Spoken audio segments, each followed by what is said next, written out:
আর দু একটি কথা আপনাদেরকে মাসালা স্বরূপ সুন্দর করে জানিয়ে দিয়ে যাই। কোরবানির পশু যে ক্রয় করবেন, এই পশুর যে কোনো জিনিস, ধরুন লেজ, আমার দিকে তাকান, লেজ রয়েছে, এই লেজের 1/3 অংশের বেশি যদি কাটা থেকে যায় তাহলে তা দিয়ে কোরবানি দেওয়া জায়েজ হবে না। কান, ধরুন একটা পশুর 1/3 অংশের বেশি কাটা যদি থেকে যায়, সে পশু দিয়ে কোরবানি দেওয়া জায়েজ হবে না। একটা সবল সুস্থ সুন্দর পশু দেখে কোরবানি দিতে হবে। মনে রাখতে হবে আপনাদেরকে, উট, গরু, মহিষ, এই তিনটার ক্ষেত্রে 7 জন ব্যক্তি 7টা নাম পর্যন্ত ভাগ দেয়া যাবে, অর্থাৎ সর্বোচ্চ 7 ভাগ, এর বেশি দেয়া যাবে না। তবে ছাগল, ভেড়া, দুম্বার ক্ষেত্রে একের অধিক কোনো নাম দেয়া যাবে না।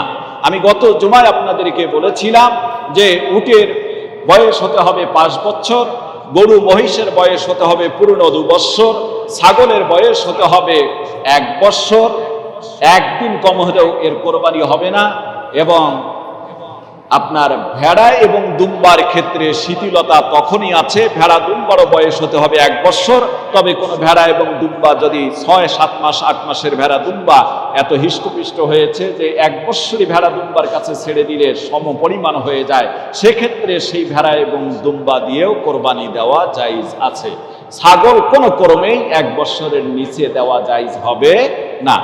মনে রাখবেন, আপনি কোরবানির পশু বাড়িতে রেখেছেন অথবা বাজার থেকে ক্রয় করে নিয়ে এসেছেন, এই পশু জবাই করার পর যদি তার পেটে বাচ্চা দেখা যায়, আমাদের অনেক সময় হয় না, কথা বলেন না কেন, মাদি গরু আমরা কিনে নিয়ে আসি, নর মাদি বলা হয়, মাদি গরু আমরা কিনে নিয়ে আসি, মাদি মহিষ বা মাদি ছাগল।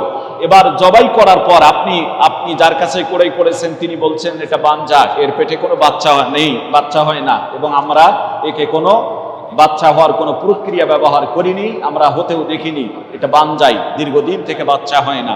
এ কথা মনে করে আপনি ক্রয় করে নিয়ে আসার পর জবেহ করার পর যদি দেখা যায় যে ওই কোরবানির পশুর পেট থেকে বাচ্চা বের হয়, যদি বাচ্চাটা আপনাদের মন চায় তাহলে জবাই করে ওই গোশতগুলিও, বাচ্চার বয়স যদি পরিপূর্ণ হয়ে থাকে, জীবিত বাচ্চা হয়, তাহলে জবাই করে ওই গোশত আপনারা খেতে পারেন, বন্টন করতে পারেন।